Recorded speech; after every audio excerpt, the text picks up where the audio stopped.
नमस्कार दोस्तों, स्वागत है आपका अपने ही यूट्यूब चैनल नीतीश स्टडी में। तो दोस्तों, आज की इस वाली वीडियो में हम लोग पढ़ेंगे जीके जीएस का 20 अति महत्वपूर्ण प्रश्न, जो सभी प्रश्न सेलेक्टेड है और किसी ना किसी एग्जाम में पूछा ही जाता है ये प्रश्न। तो दोस्तों, इसीलिए आपको वीडियो को पूरा शुरू से लेकर अंत तक देखना है और यहाँ पर आपको लास्ट में एक सवाल पूछा गया है जिसका उत्तर आपको वीडियो कमेंट बॉक्स में बताना है, ठीक है। तो चलिए दोस्तों, आज की इस वाली वीडियो को हम लोग शुरू करते हैं। तो आज का पहला सवाल है कि ऑस्कर अवार्ड की स्थापना कब हुई थी। ऑस्कर अवार्ड की स्थापना कब हुई थी? तो आपका कहना है कि 1929 ईस्वी में, ठीक है।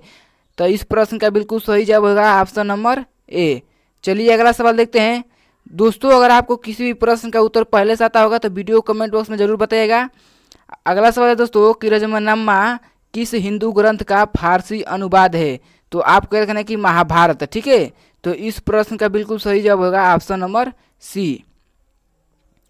चलिए अगला प्रश्न देखते हैं। अगला प्रश्न है दोस्तों कि विश्व में चांदी का सबसे बड़ा उत्पादक देश कौन सा है? विश्व में चांदी का सबसे बड़ा उत्पादक देश कौन सा है? तो आपको याद रखना है कि मैक्सिको, ठीक है। मैक्सिको में सबसे ज़्यादा चांदी पाया जाता है। तो इस प्रश्न का बिल्कुल सही जवाब हो जाएगा ऑप्शन नंबर डी। चलिए अगला प्रश्न देखते हैं। अगला प्रश्न है अनुच्छेद 17 का संबंध किस विषय से संबंधित है? ठीक है, अनुच्छेद 17 का संबंध किस विषय से संबंधित है? तो आपको याद रखना है कि अस्पृश्यता का अंत, ठीक है। तो इस प्रश्न का बिल्कुल सही जवाब होगा ऑप्शन नंबर ए। चलिए अगला सवाल देखते हैं। अगला सवाल है दोस्तों वायुसेना दिवस कब मनाया जाता है? वायुसेना दिवस कब मनाया जाता है? तो आपको याद रखना है कि 8 अक्टूबर को, ठीक है। 8 अक्टूबर को दोस्तों वायुसेना दिवस मनाया जाता है।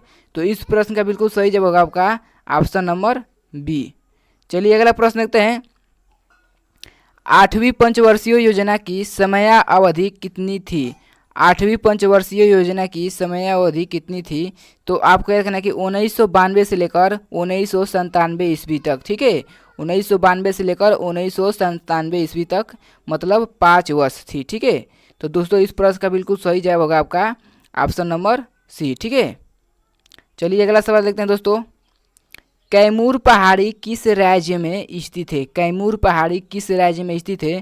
तो आपको देखना है कि मध्य प्रदेश में, ठीक है। मध्य प्रदेश में कैमूर पहाड़ी स्थित है।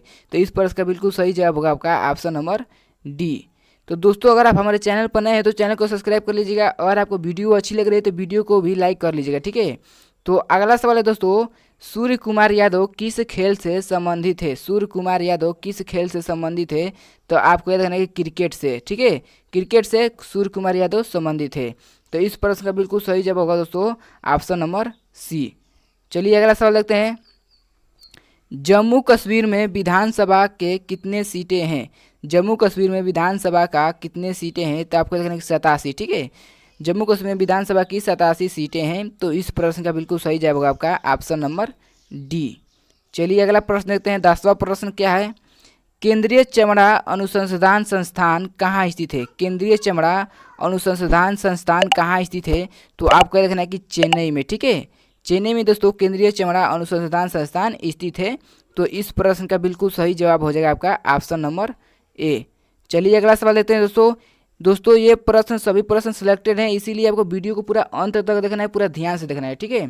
अगला सवाल है दोस्तों कि नेलांग घाटी किस राज्य में स्थित है? नेलांग घाटी किस राज्य में स्थित है? तो आपको याद रखना है दोस्तों कि नेलांग घाटी उत्तराखंड में स्थित है, ठीक है। नेलांग घाटी उत्तराखंड में स्थित है। तो इस प्रश्न का बिल्कुल सही जवाब होगा ऑप्शन नंबर बी। चलिए अगला प्रश्न देखते हैं दोस्तों। बिशु पर्व किस राज्य में मनाया जाता है? बिशु पर्व किस राज्य में मनाया जाता है? तो आपको याद रखना है दोस्तों कि बिशु पर्व केरल राज्य में मनाया जाता है, ठीक है। केरल राज्य में बिशु पर्व मनाया जाता है। तो 12वां प्रश्न का बिल्कुल सही जवाब हो जाए आपका ऑप्शन नंबर सी। चलिए अगला सवाल देखते हैं। किस खेल का परिसर कोर्स कहलाता है? किस खेल का परिसर कोर्स कहलाता है? तो आपको कहलाता है गोल्फ का, ठीक है। तो इस प्रश्न का बिल्कुल सही जवाब होगा दोस्तों ऑप्शन नंबर डी। चलिए अगला प्रश्न देखते हैं। भारतीय संविधान को किसने हस्तलिखित किया था? भारतीय संविधान को किसने हस्तलिखित किया था? तो आपको याद रखना है दोस्तों कि प्रेम बिहारी नारायण राय ज्यादा ने, ठीक है। प्रेम बिहारी नारायण राय ज्यादा ने भारतीय संविधान को हस्तलिखित किया था। तो इस प्रश्न का बिल्कुल सही जवाब होगा आपका ऑप्शन नंबर ए। तो चलिए दोस्तों अगला सवाल देखते हैं। भारतीय राष्ट्रवाद का जनक किसे माना जाता है? भारतीय राष्ट्रवाद का जनक किसे माना जाता है? तो आपका कहना है कि राजा राम मोहन राय को। ठीक है, राजा राम मोहन राय को दोस्तों भारतीय राष्ट्रवाद का जनक माना जाता है। तो इस प्रश्न का बिल्कुल सही जवाब होगा आपका ऑप्शन नंबर बी। चलिए अगला सवाल देखते हैं। मिर्च महोत्सव कहाँ मनाया जाता है? मिर्च महोत्सव कहाँ मनाया जाता है?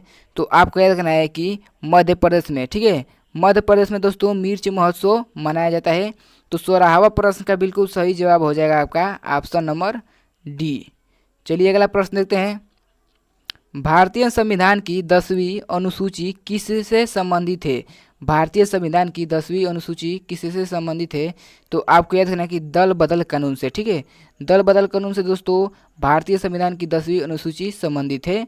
तो इस प्रश्न का बिल्कुल सही जवाब होगा आपका ऑप्शन नंबर डी। तो चलिए अगला सवाल देखते हैं दोस्तों। थावे उत्सव का आयोजन किस राज्य में किया जाता है? थावे उत्सव का आयोजन किस राज्य में किया जाता है? तो आपको याद रखना है कि बिहार राज्य में। ठीक है, बिहार राज्य में थावे उत्सव का आयोजन किया जाता है। तो दोस्तों 18वां प्रश्न का बिल्कुल सही जवाब होगा आपका ऑप्शन नंबर ए। तो चलिए अगला सवाल देखते हैं। राष्ट्रीय मांस अनुसंधान संस्थान कहाँ स्थित है? राष्ट्रीय मांस अनुसंधान संस्थान कहाँ स्थित है? तो आपको याद रखना है कि बरेली में। ठीक है, बरेली में दोस्तों राष्ट्रीय मांस अनुसंधान संस्थान स्थित है। तो 19वां प्रश्न का बिल्कुल सही जवाब हो जाएगा आपका ऑप्शन नंबर बी। तो चलिए अगला सवाल देखते हैं। भारत का प्रथम 100% विद्युतकृत राज्य कौन सा है? भारत का प्रथम 100% विद्युतकृत राज्य कौन सा है? तो आप कह रहे हैं दोस्तों हिमाचल प्रदेश। ठीक है, हिमाचल प्रदेश दोस्तों है भारत का प्रथम 100% विद्युतकृत राज्य है। तो दोस्तों इस प्रश्न का बिल्कुल सही जवाब होगा आपका ऑप्शन नंबर सी। तो चलिए दोस्तों आज का सवाल देखते हैं, जिसका उत्तर आपको वीडियो के कमेंट बॉक्स में बताना है और ये भी बताना है दोस्तों कि आपका इन प्रश्नों में से कितना उत्तर सही हुआ है। आज का सवाल है दोस्तों कि विजयनगर नदी के तट पर स्थित है। विजयनगर नदी, आज का सवाल है दोस्तों कि विजयनगर किस नदी के तट पर स्थित है?